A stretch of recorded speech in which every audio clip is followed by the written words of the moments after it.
ఓం శ్రీ మాత్రే నమః. జై దుర్గమ్మ తల్లి. దుర్గమ్మ తల్లి భక్తులందరికీ కూడా నమస్కారం అండి.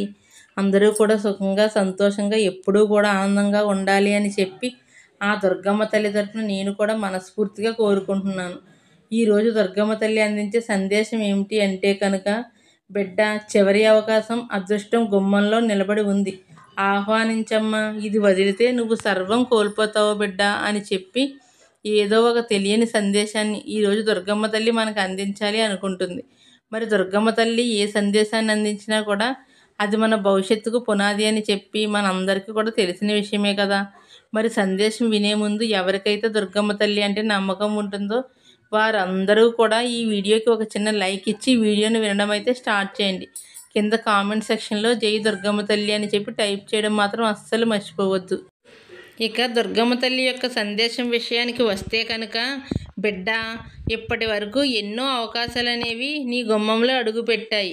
నీ గుమ్మంలో అడుగుపెట్టిన సంగతి కూడా నీకు తెలియక వాటిని ఎప్పటికప్పుడు వెనక్కి నెట్టేస్తూనే ఉన్నావు. ఇప్పుడు నువ్వు అనుభవిస్తున్న బాధలకు, కర్మలకు అన్నింటికీ కూడా కారణం నీకు అదృష్టం తలుపు తట్టినప్పుడు దాన్ని తెలుసుకోలేక నిర్లక్ష్యం చేయడం వల్లనే అని చెప్పి నీకు తెలియదు.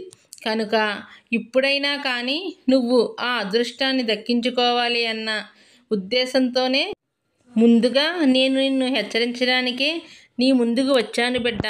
కనుకనే గుమ్మంలో ఉన్న అదృష్టాన్ని ఆహ్వానించి నీ యొక్క జాతకం అనేది మార్చుకో బిడ్డ. సంతోషంగా జీవించమ్మా అని చెప్పి దుర్గమ్మ తల్లి ఈరోజు మనకు చెప్పాలి అని చెప్పి అనుకుంటుంది. బిడ్డ, ఎన్నో కష్టాలు, ఎన్నో బాధలు, మానసికంగా శారీరకంగా అలసిపోయావు. కష్టాలను తట్టుకోలేక అలవాటు పడిపోయావు. నీ జీవిత శైలిని ఆనందంగా మార్చుకోవడానికి ప్రయత్నించి అందులో విసిగిపోయావు. ఇకపై నువ్వు అలసిపోవాల్సిన అవసరం, విసిగిపోవాల్సిన అవసరం ఏదీ కూడా లేదమ్మా. ఎందుకంటే నీకు నేను మంచి రోజులను తీసుకుని వచ్చాను. తరచుగా మీ ఇంట్లో గొడవలు జరుగుతూ ఉన్నాయి. తరచుగా డబ్బుకి సమస్య ఉంటే డబ్బు అనే ఒక సమస్య అనేది మిమ్మల్ని బాగా ఇబ్బంది పెడుతూ ఉంది.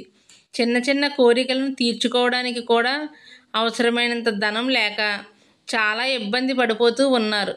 ఇంట్లో ఎవరైతే మగవారు ఉన్నారో వారు కూడా మేము ఎంతో కష్టపడుతున్నాము, ఎంత కష్టపడుతున్నా కూడా మళ్ళీ చిన్న చిన్న అవసరాల కోసం మరొకరి కింద చెయ్యి చాపాల్సి వస్తుంది.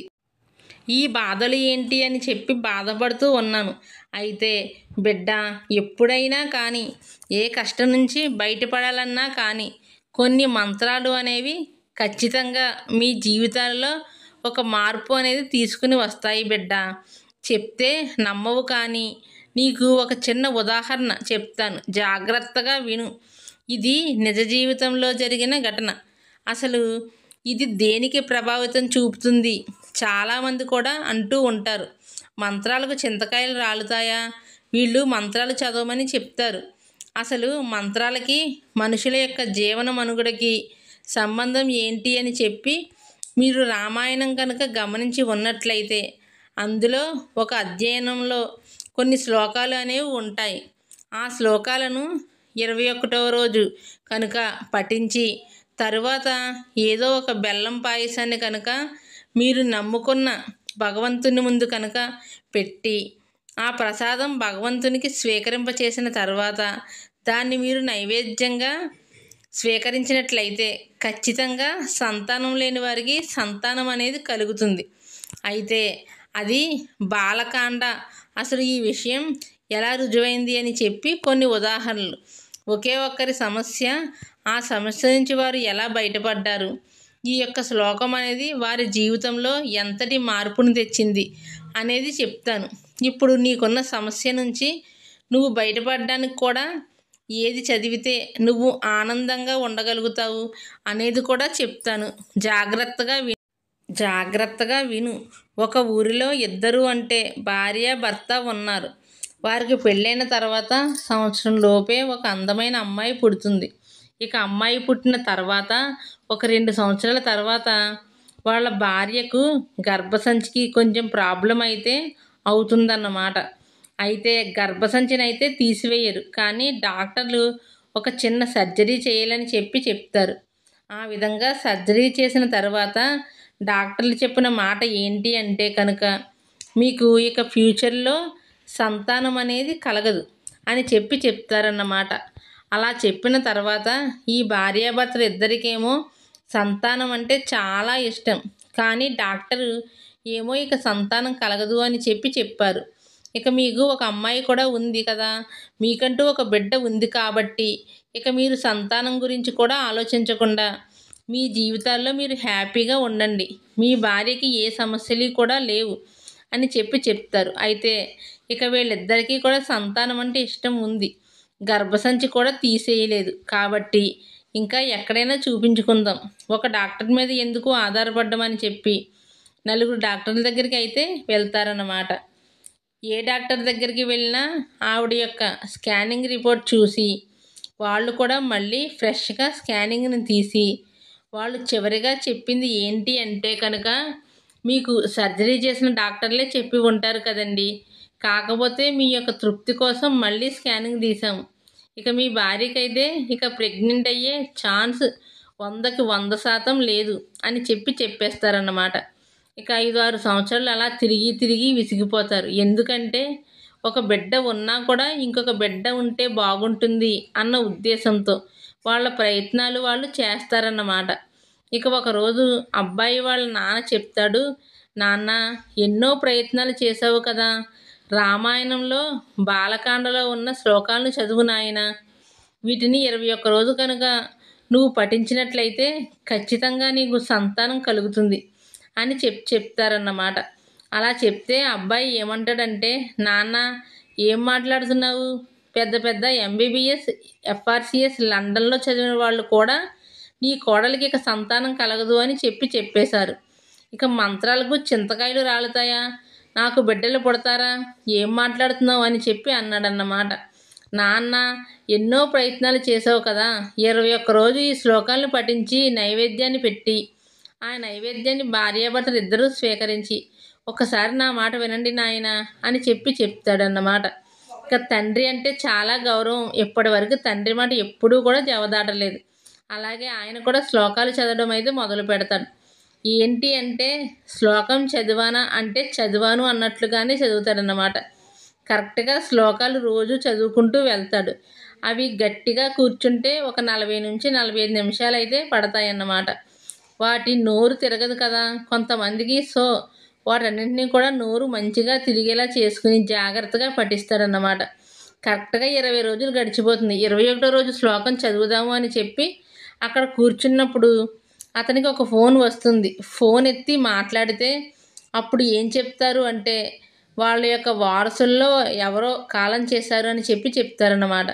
ఇక వెంటనే సూతకం వస్తుంది, దేవుని కార్యాలు ఏమీ చెయ్యకూడదు, 21వ రోజు పూజ కూడా చేయకూడదు. అక్కడితో 21వ రోజు బ్రేక్ రావడం వల్ల ఆగిపోతుందన్నమాట.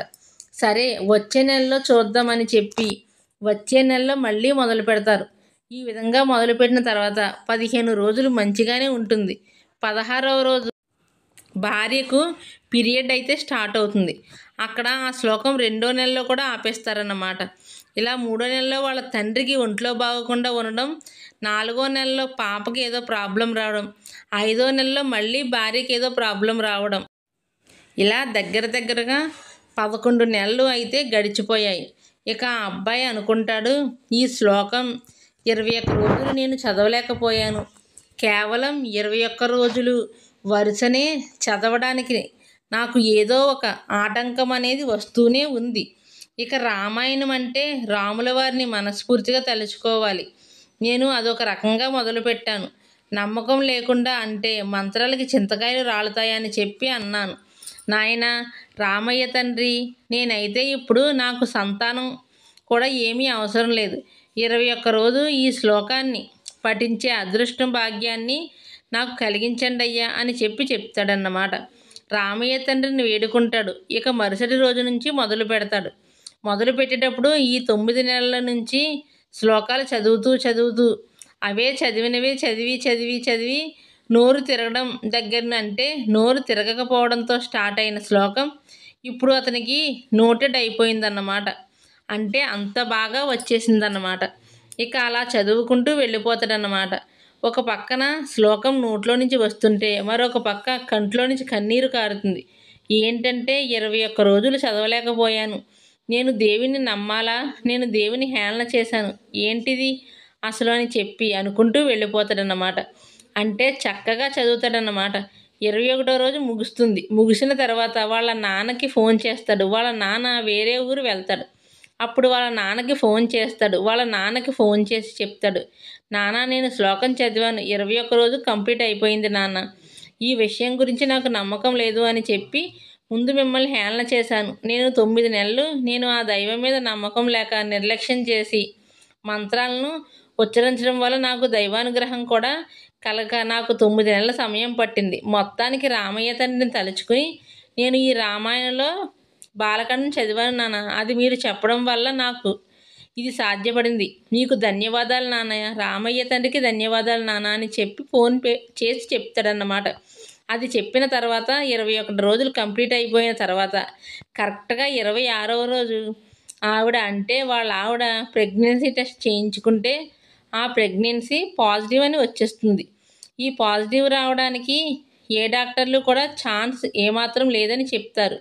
అలా పాజిటివ్ రావడానికి ఆవిడ ఏ మందులు కూడా వాడలేదు. అయినా కూడా ప్రెగ్నెన్సీ అనేది వచ్చింది. అలా చాలా విషయాలలో చాలామందికి కొన్ని సమస్యలకు ఈ మంత్రాలే చదివితేనే మీ జీవితాలు బాగుపడతాయి అని చెప్పి అప్పటి రోజుల్లో రామాయణాన్ని రాసిన వారు, మహాభారతాన్ని రాసిన వారు కొన్ని సమస్యలకు కొన్ని మంత్రాలను ప్రత్యేకంగా కేటాయించి పక్కన పెట్టారన్నమాట. వాటి గురించి ఇప్పుడు ఇలా చాలామంది నిర్లక్ష్యంగా మాట్లాడడం వల్ల, వాటికి విలువనివ్వకపోవడం వల్ల, వాటి మీద నమ్మకం అనేది లేకపోవడం వల్ల ఇప్పుడు ప్రస్తుత రోజుల్లో అనేక రకాల సమస్యల పాలు అవుతున్నారు, కష్టాల పాలు అవుతున్నారు. అదేవిధంగా వాళ్ళ అమ్మకే చర్మవ్యాధి సమస్య బొల్లు అంటారు కదా. ఆ బొల్లు వచ్చినప్పుడు చాలామంది కూడా ఆ సూర్యుడి యొక్క మంత్రం ఏదైతే ఉంటుందో ఆ మంత్రాన్ని పఠించి ప్రతిరోజు కూడా సూర్యభగవానికి నమస్కారం చేసుకుంటూ ఉంటే బొల్లి తగ్గిపోతుంది అని చెప్పారంట. అయినా ఆవిడ చక్కగా ఆదిత్య హృదయాన్ని పఠించుకుంటూ 21 రోజులు అలా చేసిన తర్వాత ఆవిడ ఒంటి మీద 4 మచ్చలతో స్టార్ట్ అయిన బొల్లి అనేది పూర్తిగా ఆ రోజుతో తగ్గిపోయింది. ఆ 4 మచ్చలు కూడా మాయమైపోయాయి అని చెప్తారన్నమాట. అది ఆ సూర్యుని యొక్క మంత్రానికి ఉన్న శక్తి. అలాగే బిడ్డ, ఇప్పుడు మీ భార్యాభర్తలు ఇద్దరూ గొడవ పడుతుంటారు. అంటే మీ భార్యాభర్తలు ఇద్దరూ పఠించాల్సిన మంత్రాలు అంటూ కొన్ని ఉంటాయి. ఇప్పుడు మీకున్న ప్రస్తుత సమస్య, మీ భార్యాభర్తలు ఇద్దరూ దేనికోసం గొడవాడుకుంటున్నారు? డబ్బు లేకపోవడం వల్ల గొడవాడుతున్నారు. ఈ డబ్బు లేకపోవడం అనే సమస్య ఎక్కడ మొదలైంది అంటే అనేక ఆడంబరాలను ఎదుటివారికి చూపించుకోవడం కోసం, గొప్పలు చూపించుకోవడం కోసం అప్పులు చేసి మరీ తిప్పలు తెచ్చుకుంటూ ఉన్నారు. ఒకరి ఆడంబరాల కోసం, ఒకరి గొప్పల కోసం, ఒకరి మెప్పుల కోసం ఇటువంటి పనులను మీరు 100కి 90% తగ్గిస్తేనే మీ యొక్క ఆర్థిక సమస్యలు తీరుతాయి. దానితో పాటుగా మీరు భార్యాభర్తలు ఇద్దరూ కూడా కలిసి కూర్చుని 41 రోజు స్నానం చేసిన తర్వాత నుంచి, లేదా ఆడవారికి పీరియడ్ సమయం వచ్చింది అనుకుంటే కనుక 21వ రోజు అంటే పీరియడ్ అయిపోయిన తర్వాత తలస్నానం చేసుకుని కనుక ఇది మొదలు పెట్టుకుంటే భార్యాభర్తలు ఇద్దరూ కూడా కలిసి కూర్చుని, ఒకవేళ భర్తకు కుదరకపోయినా భార్య అయినా కానీ కూర్చుని స్నానం చేసిన తర్వాత కనకధార స్తోత్రం, లక్ష్మీ అష్టోత్తరం, అప్పులు ఎక్కువగా ఉన్నాయి, మేము ఈ అప్పుల బారి నుంచి బయటపడాలి, మేము బ్యాంకులకు ఈఎంఐలు కట్టలేకపోతున్నాము అని చెప్పి చాలా ఇబ్బంది పడేవారు లక్ష్మీ అష్టోత్తరము, లేక మాకు అనేక అనారోగ్య సమస్యలు ఉన్నాయి, మేము భార్యాభర్తలు ఇద్దరం సంతోషంగా ఉండాలి అనుకుంటే కనుక లక్ష్మీ నృసింహ స్తోత్రం అని చెప్పి ఉంటుందన్నమాట. ఆ స్తోత్రం వీటిని కనుక మీరు 21వ రోజు ఆపకుండా పఠించినట్లయితే, అది కూడా నమ్మకంతో చేయాలి. ఎందుకంటే మీరు ఇందాక నేను చెప్పినంతన్ని గమనించినట్లయితే నమ్మకం లేకపోవడం వల్ల, తక్కువగా తీసుకోవడం వల్ల 9 నెలలకి అతని యొక్క ఆ మంత్రాన్ని పూర్తి చేయగలిగాడు. 21వ రోజు అలాగే నమ్మకంతో చేసుకుంటేనే 21వ రోజు మీరు పూర్తి చేయగలుగుతారు. పూర్తి చేసిన దానికి ఒక అద్భుతమైన ఫలితం అనేది వస్తుందన్నమాట. ఒకవేళ మాకు చదువు రాదు, మేము చదవలేము అనుకుంటే కనుక కనీసం 21వ రోజు శ్రద్ధ పెట్టుకుని మీరు చక్కగా పద్మాసనంలో కూర్చుని మీరు కనుక వాటిని వినే ప్రయత్నమైనా చేయండి. అలా చేసినా కూడా మీకు అద్భుతమైన ఫలితం అనేది కలుగుతుంది.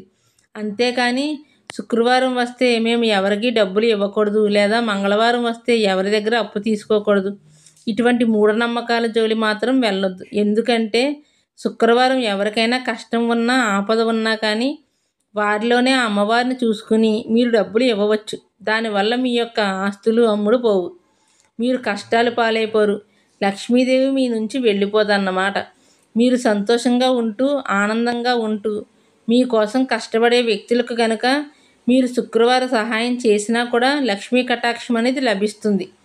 ఇక బిడ్డ, ఇప్పటి వరకే ఎన్నో సమస్యలను పడ్డావు, వయసుకు మించిన బాధలను అనుభవించావు, అదృష్టాల కోసం సంవత్సరాల నుంచి ఎదురు చూస్తూ ఉన్నావు.